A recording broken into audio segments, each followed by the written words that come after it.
आज हम D pharma syllabus series में ह्यूमन एनाटॉमी और फिजियोलॉजी के सिलेबस को देखते हैं। ठीक है, ह्यूमन एनाटॉमी और फिजियोलॉजी में बेसिकली 14 चैप्टर होते हैं। अब एक एक करके हम चैप्टर को देखते हैं, किस चैप्टर में क्या क्या होता है।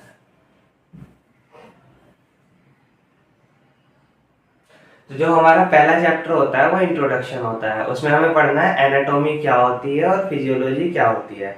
एनाटॉमी माने होता है स्ट्रक्चर और फिजियोलॉजी माने होता है नेचर या फंक्शन। तो उस स्ट्रक्चर का हमारी बॉडी में फंक्शन क्या होता है वो हम पढ़ते हैं फिजियोलॉजी और एनाटॉमी में। ठीक है, फिर आती है हमारी टर्मिनोलॉजी। हमारी बॉडी के लिए बहुत सारी टर्म्स बनाई गई हैं, जैसे anterior, posterior, dorsal, pectoral, supine, prone. इन सब को हम टर्मिनोलॉजी में पढ़ते हैं। हमारी बॉडी में प्लेन्स होते हैं और कैविटी होती है। कैविटी क्या होती है? कैविटी एक ऐसा स्पेस होता है, जो ऐसा स्पेस जिसमें फ्लूइड भरा होता है, जो हमारी बॉडी के इंटरनल ऑर्गन्स को प्रोटेक्ट करती है। फिर आते हैं हम चैप्टर नंबर 2 में। चैप्टर नंबर 2 में हमें क्या पढ़ना होता है? चैप्टर नंबर 2 में पढ़ते हैं हम स्ट्रक्चर ऑफ सेल। सेल क्या होती है? बेसिकली सेल हमारी बॉडी की यूनिट होती है। सेल से मिलके क्या बनते हैं? टिश्यू बनते हैं। तो सबसे जो छोटी यूनिट होती है हमारी बॉडी में वो सेल होती है। फिर सेल के कंपोनेंट क्या होते हैं? सेल के 3 कंपोनेंट होते हैं, प्लाज्मा मेम्ब्रेन, साइटोप्लाज्मा और न्यूक्लियस। फिर सेल का फंक्शन क्या क्या होता है, सेल कितने टाइप्स की होती हैं, ये सब पढ़ते हैं हम चैप्टर नंबर 2 में। अब आते हैं हम अपने थर्ड चैप्टर में। अब सेल से मिलके बनते हैं टिश्यू। तो थर्ड चैप्टर में हमें क्या ही पढ़ना होता है?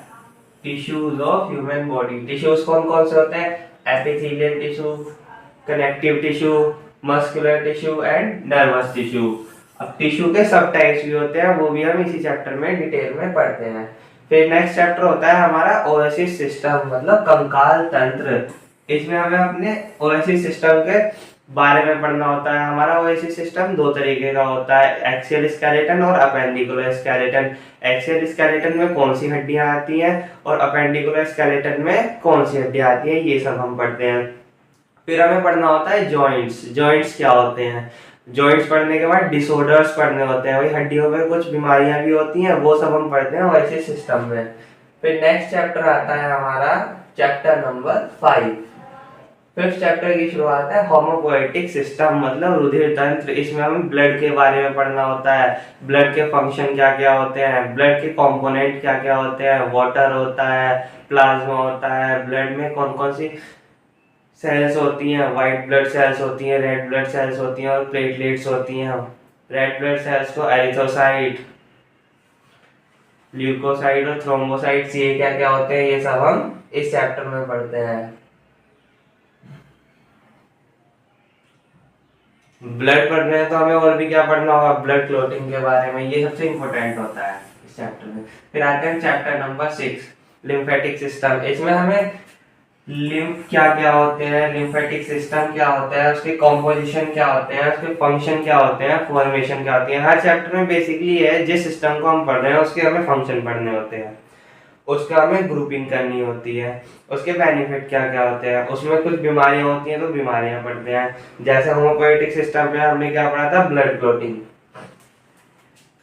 स्ट्रक्चर पढ़ेंगे, फंक्शन पढ़ेंगे, स्प्लीन एंड लिम्फ नोड पढ़ते हैं।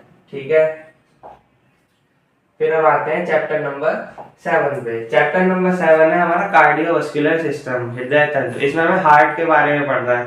हार्ट में कितने चेम्बर होते हैं, हार्ट की कौन कौन सी वॉल होती हैं, हार्ट की एनाटॉमी क्या होती है, फिजियोलॉजी क्या होती है, चेम्बर और वॉल इसके अंदर आ जाएगा। ठीक है, फिर ब्लड वेसल्स क्या होते हैं, सर्कुलेशन क्या होते हैं, कैपिलरी क्या होती हैं, वेन्स क्या होती हैं, वीनल्स क्या होती हैं।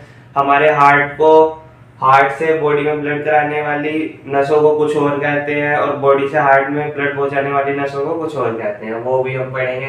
कार्डियक साइकिल, जो हमारा हार्ट एक पंपिंग करता है उसमें कितना टाइम लगता है, उस पूरे प्रोसेस को कार्डियक साइकिल कहते हैं। हार्ट साउंड, जब कार्डियक साइकिल चलती है तो उसमें एक बीप की आवाज आती है, वो होता है हार्ट साउंड। वो कैसे प्रोड्यूस होती है इसमें हम वो पढ़ेंगे। फिर बेसिक ऑफ ईसीजी। ईसीजी क्या होती है? इकोकार्डियोग्राम, जो हार्ट की एक्टिविटी को मेजर करती है। फिर हम पढ़ेंगे ब्लड प्रेशर। और इट्स रेगुलेशन। ब्लड प्रेशर किससे नापते हैं? स्फिग्मोमैनोमीटर से, वो भी हम इसी चैप्टर के अंदर पढ़ेंगे। ठीक है, फिर आता है चैप्टर नंबर 8 रेस्पिरेटरी सिस्टम, श्वसन तंत्र। इसमें हमें क्या पढ़ते हैं? Anatomy and physiology of respiratory system और उसके फंक्शन। एनाटॉमी और फिजियोलॉजी किसी भी सिस्टम की सबसे पहले हमें वही पढ़नी होती है। ठीक है, फिर उसका मैकेनिज्म क्या क्या होता है, कौन कौन से पार्ट होते हैं हमारी बॉडी के, कौन कौन से ऑर्गन्स होते हैं जो रेस्पिरेटरी सिस्टम में या रेस्पिरेटरी प्रोसेस में पार्ट लेते हैं। ठीक है, रेस्पिरेटरी वॉल्यूम्स क्या क्या होते हैं, कैपेसिटीज क्या क्या होती है, उनकी डेफिनेशन पढ़ेंगे। नेक्स्ट चैप्टर है हमारा डाइजेस्टिव सिस्टम।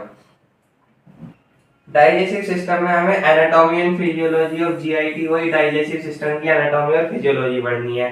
एनाटॉमी और फिजियोलॉजी के बाद हम देखते हैं डाइजेस्टिव सिस्टम में कौन कौन से ऑर्गन हमारे यूज में आते हैं। हमारे माउथ से डाइजेस्टिव सिस्टम का प्रोसेस शुरू होता है और एनस पे जाके वो खत्म होता है। Anatomy and function of accessory gland. देखो, एक्सेसरी ग्लैंड कौन से होते हैं? जब डाइजेस्टिव सिस्टम पढ़ते हैं तो उसमें कुछ मेन ऑर्गन होते हैं जो हमारे डाइजेस्टिव सिस्टम में पार्ट लेते हैं, लेकिन कुछ सब ऑर्गन्स भी होते हैं जो मेन डायरेक्टली तो डाइजेस्टिव सिस्टम में पार्ट नहीं लेते, लेकिन डाइजेस्टिव सिस्टम का ही पार्ट वो होते हैं, जैसे salivary glands, pancreas. Physiology of digestion and absorption. जब हम डाइजेस्टिव सिस्टम के बारे में पढ़ लेते हैं तो फिर उसके बाद हमें पढ़ना होता है डाइजेशन कैसे होता है और एब्जॉर्प्शन हमारी बॉडी में होता कैसे है खाने का। फिर नेक्स्ट चैप्टर है चैप्टर नंबर 10, जिसमें हमें क्या पढ़नी होती है? Skeletal muscles. Histology, skeletal muscles के बारे में हम पढ़ते हैं। फिजियोलॉजी ऑफ मसल कॉन्ट्रैक्शन, इस चैप्टर से कुछ आता है पेपर में तो मसल कॉन्ट्रैक्शन ही आता है, ये सबसे इंपॉर्टेंट होता है। और डिसऑर्डर ऑफ स्केलेटल मसल्स, ये हमारा 2-2, 3-3 नंबर वाले क्वेश्चंस में आता है, जैसे अर्थराइटिस हो गया, ऑस्टियोआर्थराइटिस हो गया, गोट हो गया या मसल फ्रैक्चर हो गया, ये सब डिसऑर्डर्स में आते हैं। डिसऑर्डर्स ऑफ मसल स्केलेटन में हमें क्या क्या पढ़ना होता है? डिसऑर्डर क्या क्या होते हैं, ठीक है, वो होते कैसे हैं, उनके सोर्स क्या हैं, जब वो होते हैं तो हमारी बॉडी में कुछ लक्षण होते हैं तो वो लक्षण क्या क्या होते हैं और इनसे उनकी हम रिकवरी कैसे कर सकते हैं, इनसे हम ठीक कैसे हो सकते हैं, ये सब हम पढ़ेंगे स्केलेटन सिस्टम में। ठीक है, चैप्टर नंबर 11 होता है हमारा nervous system. Most important chapter होता है। देखो, नर्वस सिस्टम हमारा 2 पार्ट में डिवाइड होता है। अगर मैं नर्वस सिस्टम की बात करूं तो ये 2 पार्ट में डिवाइड होता है। पहला सेंट्रल नर्वस सिस्टम और दूसरा ऑटोनॉमिक नर्वस सिस्टम। ठीक है, ये 2 पार्ट होते हैं।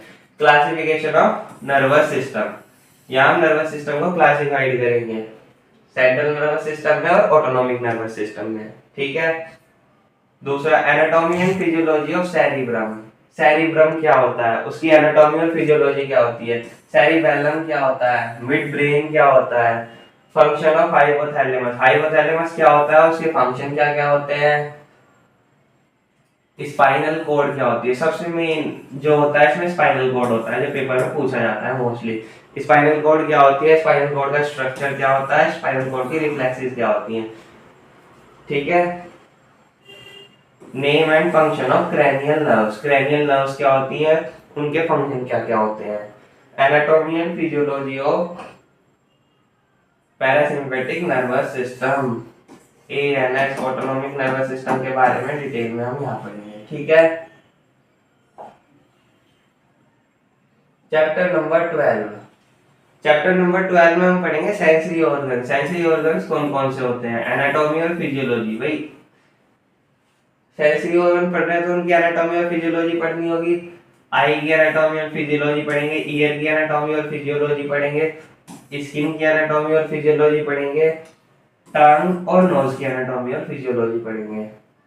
इनके बहुत सारे पार्ट्स होते हैं, उन पार्ट्स को हम डिस्कस करेंगे जब हम चैप्टर डिटेल में पढ़ेंगे। ठीक है, 13 चैप्टर होता है हमारा urinary system. Urinary system kidney से रिलेटेड होता है। इसमें anatomy and physiology of urinary system ऐसा सा कुछ होता है ना, ऐसा ये हमारी किडनी हुई, यहाँ से ऐसे गया, यहाँ से ऐसे गया।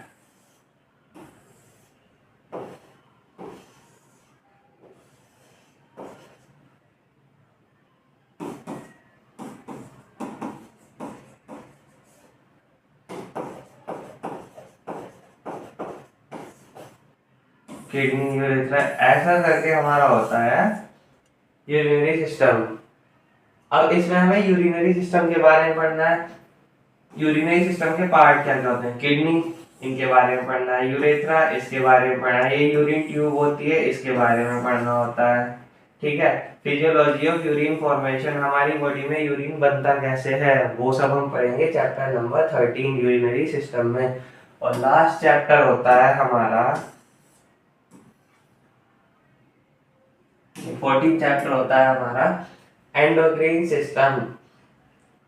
देखो, हमारी बॉडी से हार्मोन्स निकलते हैं, वो सब हम पढ़ते हैं एंडोक्राइन सिस्टम के अंदर, जिसमें पिट्यूटरी ग्लैंड के बारे में पढ़ना है, एड्रेनलिन ग्लैंड के बारे में पढ़ना है, थायराइड और पैराथायराइड ग्लैंड के बारे में पढ़ना है, पेनक्रियाज होते हैं और गोन्स होते हैं। गोन्स क्या होते हैं? मेल और फीमेल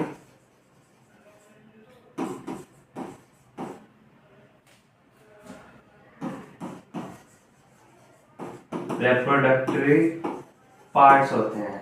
ठीक है। बोन्स के अंदर क्या क्या आते हैं? Male female reproductive parts. ठीक है। और लास्ट चैप्टर होता है हमारा चैप्टर नंबर 15 रिप्रोडक्टिव सिस्टम। इसको हम डिटेल में इस चैप्टर में पढ़ेंगे। इसमें हमें anatomy of male and female reproductive system, male और फीमेल का रिप्रोडक्टिव सिस्टम डिटेल में पढ़ना है। Physiology of menstrual cycle, menstrual cycle क्या होती है, इसके बारे में पढ़ना है। स्पर्मेटोजेनेसिस क्या होता है और ओजेनेसिस क्या होता है। स्पर्मेटोजेनेसिस मेल में होता है, ओजेनेसिस फीमेल में होता है। प्रेगनेंसी क्या होती है और पार्टिटरेशन क्या होता है।